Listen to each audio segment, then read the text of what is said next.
Hello everyone, it's time for another EU News update, and we have a whole lot to talk about today.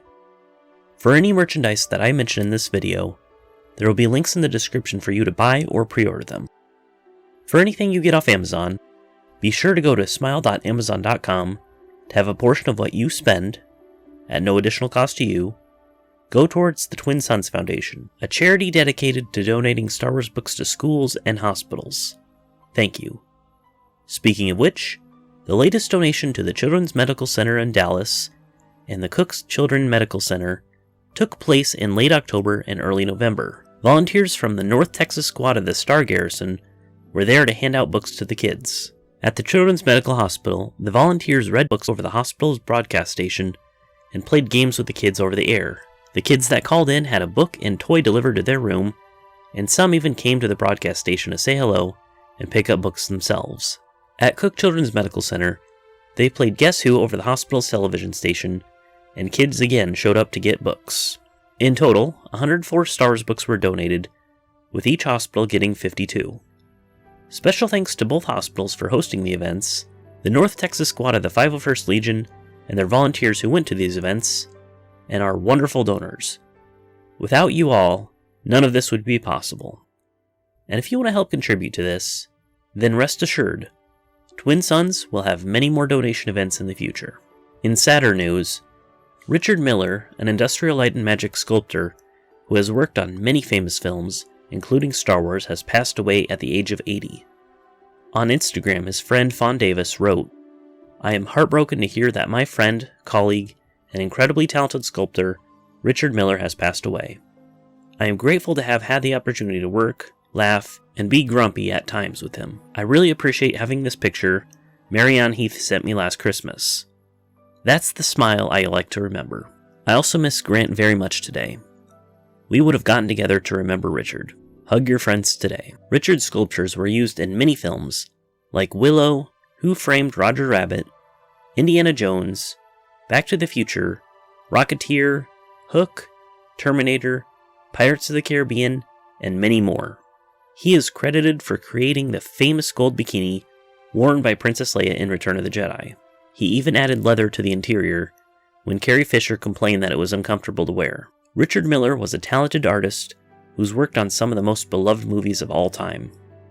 He will be missed by his friends and family, but his artistic contributions will live on forever. In book news, Star Wars Legends Epic Collection, The Rebellion Volume 5, was released on December 13th. It contains Splinters of the Mind's Eye, Shadow Stalker, Rebel Heist, and various entries from Star Wars Tales, all of which takes place after A New Hope and leads into Empire Strikes Back. In regards to the Essential Legends collection, we know what books will be a part of Wave 6, with Dawn of the Jedi, Yoda Dark Rendezvous, and Republic Commando Hard Contact, all set to be released in May of next year. Well, the books that are going to be part of Wave 7 have been leaked.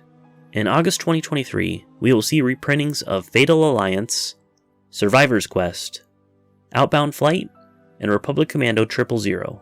Also, it's possible that Republic Commando 000 may receive an unabridged audiobook for the first time. In international news, on December 9th, Italy has received Star Wars Classics Volume 11, which contains issues 90 through 99 of the original Marvel comic run. It's the penultimate volume for the classic Star Wars series. Han and Chewie go up against a Wookiee killer. Luke has a strange dream involving Yoda, Ben Kenobi, and Darth Vader. And finally, the bloody return of Lumaya, the woman who was once Shira Bree, Luke's deadly enemy. On December 22nd, Germany has received Star Wars The Complete Comic Strips Volume 3. The third and final volume in the premium hardcover series contains the complete classic Star Wars newspaper strips from July 1982 to March 1984. The first to reprint the strips in full format, including the Sunday strips and bonus panels in their meticulously restored original color. The fan-run Star Wars Legends convention that I've talked about previously now has a set date.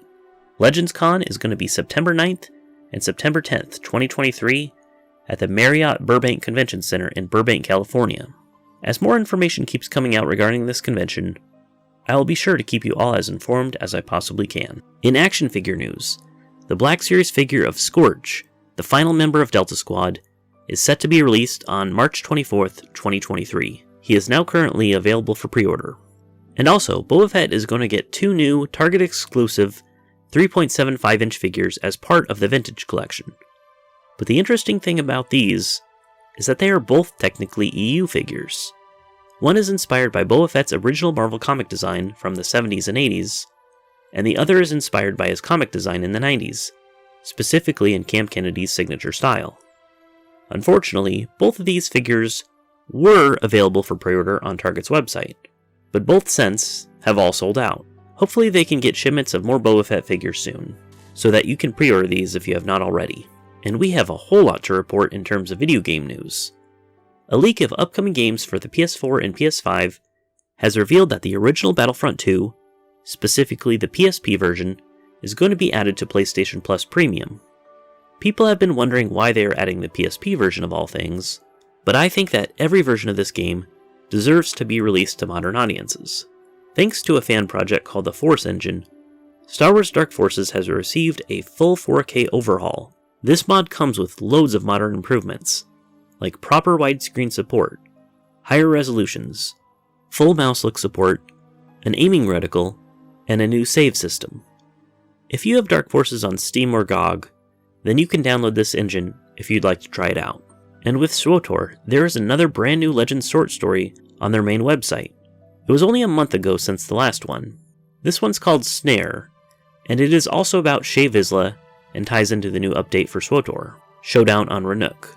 In this new story update, players help Shae Vizsla in her hunt for Hedda Cole, a rogue Mandalorian who has gathered an army of rebels under the banner of the Hidden Chain. This pursuit brings them to Rannoch, an inhospitable planet at the center of an electrical nebula.